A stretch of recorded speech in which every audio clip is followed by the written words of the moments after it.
Assalamualaikum, selamat datang. Hari ini kita mau ngobrolin sesuatu yang fundamental banget dalam ibadah kita, yaitu rukun-rukun sholat. Ini kan fondasi yang nentuin sah atau enggaknya sholat kita, dan ternyata ada banyak banget hal menarik yang bisa kita bedah bareng-bareng di sini. Oke, jadi ini dia peta perjalanan kita hari ini. Kita mulai dari yang paling dasar, terus kita akan lihat perbedaan yang cukup mengejutkan antar mazhab. Kita juga bakal dalami beberapa rukun kunci yang sering jadi pertanyaan. Terus kita cari tahu, kenapa sih perbedaan ini bisa ada? Dan yang paling penting, apa hikmahnya buat ibadah kita sehari-hari? Oke, kita mulai dari awal ya, dari dasarnya banget. Sebelum kita ngomongin bedanya di mana aja, kita harus sepakat dulu nih, apa sih sebetulnya yang dimaksud dengan rukun dalam sholat itu? Nah, coba deh kita bayangin bareng-bareng analogi yang keren ini. Anggap aja sholat kita itu sebuah bangunan. Rukun itu ya tiang-tiang penyangganya. Kalau ada satu aja tiang yang miring atau bahkan hilang, misalnya kita kelupaan ruku atau sujud, itu bukan cuma bagian itu aja yang rusak. Enggak, seluruh bangunannya dianggap roboh, batal total. Jadi kebayang ya betapa krusialnya setiap rukun itu. Nah, ini dia pertanyaan intinya. Kalau sholat itu bangunan, fondasinya apa aja? Dan yang bikin makin penasaran, kenapa para arsiteknya, yaitu para ulama besar kita, bisa punya pandangan yang beda-beda soal jumlah dan detail fondasi ini? Oke, kita masuk ke bagian kedua. Disinilah kita akan lihat bahwa para arsitek hebat ini, para imam mazhab fikih, meskipun pakai cetak biru yang sama, yaitu Al-Quran dan Sunnah, ternyata nggak semuanya sepakat soal jumlah pasti tiang penyangga sholat. Nah, 4 mazhab inilah yang jadi rujukan utama mayoritas umat Islam di seluruh dunia. Masing-masing punya cara dan interpretasi yang dalam banget dalam menetapkan hukum Islam, termasuk soal rukun sholat ini. Dan ini dia yang bikin kaget. Coba lihat perbedaannya.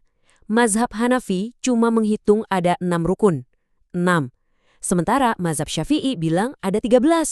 Maliki dan Hambali malah 14. Loh, kok bisa bedanya jauh banget gini? Apa ada yang salah hitung? Tenang, jawabannya nggak ada yang salah.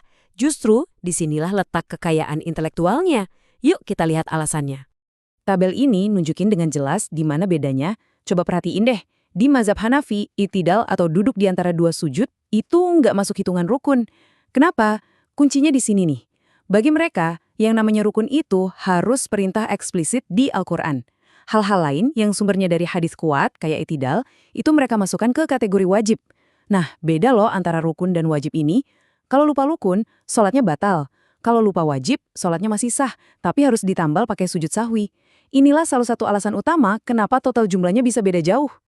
Oke, sekarang ayo kita bedah lebih dalam lagi beberapa contoh yang paling sering kita lihat bedanya dalam praktik sehari-hari. Kalau di Indonesia kan umum banget ya kita dengar orang melafadzkan usyali sebelum sholat.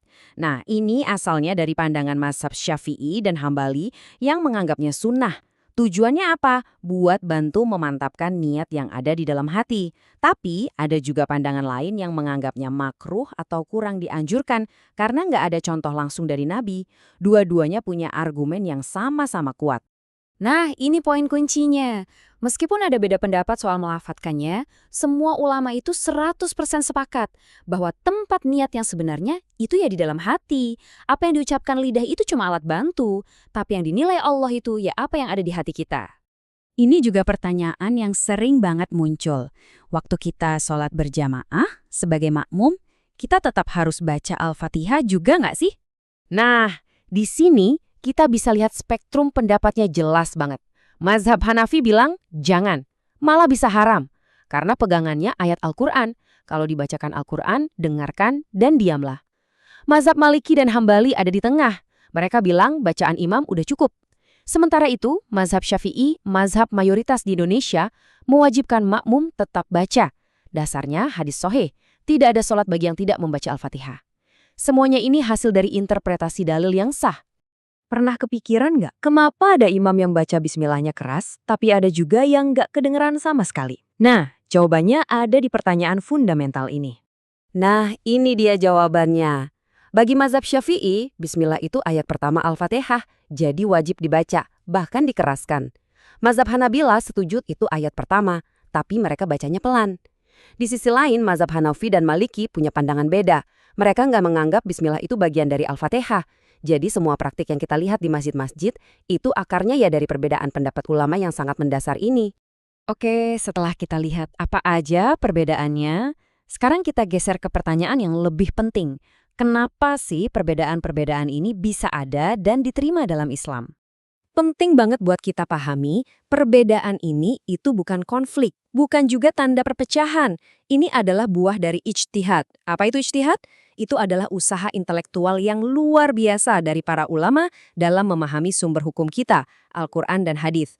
Semuanya merujuk ke sumber yang sama, tapi sampai pada kesimpulan yang berbeda lewat metode yang sama-sama sah. Kutipan ini, kalau diterjemahkan bebas, intinya begini. Ini tuh bukan aturan yang dibuat asal-asalan. Ini adalah kesimpulan-kesimpulan valid yang dicapai oleh para pemikir brilian setelah menganalisis sumber ilahi yang sama. Jadi, keragaman ini justru dipandang sebagai sebuah kekayaan dan fleksibilitas dalam tradisi intelektual Islam. Keren kan? Oke, terus apa nih yang bisa kita ambil dari semua pembahasan ini buat meningkatkan kualitas ibadah kita? Pertama, dan ini yang paling penting, tujuan utama sholat kita itu satu, yaitu untuk menyembah dan mendekatkan diri kepada Allah Subhanahu wa Ta'ala. Inilah esensi yang menyatukan kita semua, nggak peduli apapun perbedaannya. Jadi, apa aja yang bisa kita bawa pulang dari obrolan kita? 1. Ingat rukun itu fondasi yang nggak bisa ditawar. 2. Lihatlah perbedaan pendapat ulama itu sebagai rahmat dan kekayaan, bukan perpecahan. 3. Dengan paham alasannya, kita jadi bisa lebih menghormati praktek saudara kita yang mungkin berbeda. Dan yang terpenting, jangan pernah lupa bahwa esensi sholat, niat yang tulus, khusyuk, dan ketundukan total, itulah yang paling utama dan universal. Sebagai penutup, yuk kita renungkan bareng-bareng pertanyaan ini. Setelah kita tahu bahwa ada banyak jalan yang sah menuju tujuan yang sama, gimana caranya kita bisa manfaatin pengetahuan ini untuk berhenti terjebak pada perdebatan kulitnya aja, dan justru lebih fokus mendalami esensi sholat, yaitu kekhusyuan dan kehadiran hati kita di hadapan Sang Pencipta? Semoga pembahasan ini bermanfaat ya.